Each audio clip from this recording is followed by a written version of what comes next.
Time now for the Friend Zone. We bring in one of our friends within the building here at Fox onto the show. And tonight, we're joined by someone we literally could not like more, Janice Dean, co-host of Fox and Friends. Co-host of Fox and Friends? Who wrote that? We just upgraded you. We got a little new. We can talk about it later. No, who is the weather genius? Janice Dean, the weather machine. And I've got a couple questions for you, but I got to start with the weather because what is going on? That's what everybody is talking about. We have cold temperatures that have sunk as far south as the Gulf Coast and the southeast, and we have a raging snowstorm that is happening across the south. Look at the wind chills. This is what's dangerous here. We're talking about minus 20s, minus 30s, single digits, teens across the south. So the stage is set. We've got cold air in place and a storm system coming out of the Gulf, Tucker, that is bringing right now snow and ice to areas that don't typically see wintry weather. So people are freaked out, rightfully so, because a couple of years in Atlanta, Georgia, we had people on the highways for days that couldn't move. So they have taken precautions there. They know that we have a big deal, a big storm on the way. And the West, by the way, also getting pounded by rain and snow over the next couple of days. Really the most rain and snow that they have seen in some cases in years that could put a dent in the drought. So a good thing, but too much of a good thing could bring flash flooding and concerns across the West. But this is the big deal that's happening across the South as we speak. Ice and snow in areas like Louisiana, Mississippi, Alabama, Georgia, the Carolinas. In some cases, Tucker, we could see more snow in the Carolinas that we have seen in New York City all season. So this is a big deal, and people are taking precautions. The good thing is it's happening on a weekend. It's happening so people don't have to go to work. They don't have to pick up their kids, hopefully. They are just hunkered down because this is a big deal.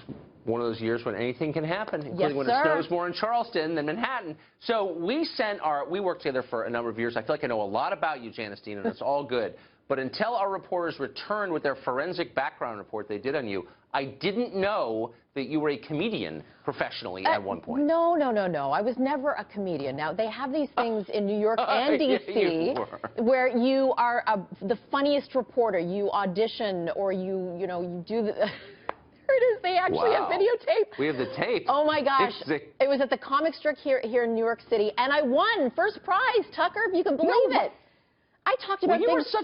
I didn't even know that. You're such a modest person. You didn't mention that. How did you prepare for this? I mean, how do you go from being on TV to being a winner of a stand-up comedy competition? I have always loved comedians and what they do, and so I just wanted to give it a shot. I love making my kids laugh.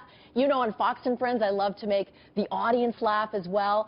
I thought, well, this is a big challenge. I will say it was one of the most rewarding things I've ever done because I was so nervous about this. And to stand up there and just be raw and, you know, just try to make people laugh, I will say it really was the most challenging thing. But what I did was I took my experience. I talked about what I do as a weather person, the emails that I've gotten over the years. Like when I was pregnant, I remember one email saying, Janice Dean, when are you having that baby? Because you're blocking the state of Mississippi and I need to see my hometown. So these are things that actually happen. The weirdest places I've ever been asked about a forecast. The doctor's office, the bathroom, that kind of thing. And I had some fun with some coworkers as well. I think you have a clip of that. Here we go. I've been doing this for a long time, been doing this for 10 years, and speaking of being on television and the hair and makeup thing, I mean, it takes a lot. It takes a village. Oh, no. You've got to get, you know, the hair tease, the hair color, the highlights, the spray tan, the Botox, the makeup, the jewelry, and that's just Eric Bowling.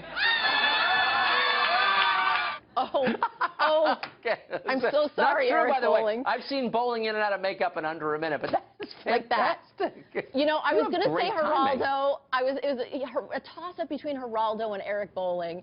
I love you, Eric Bowling. Please know I kid because I love.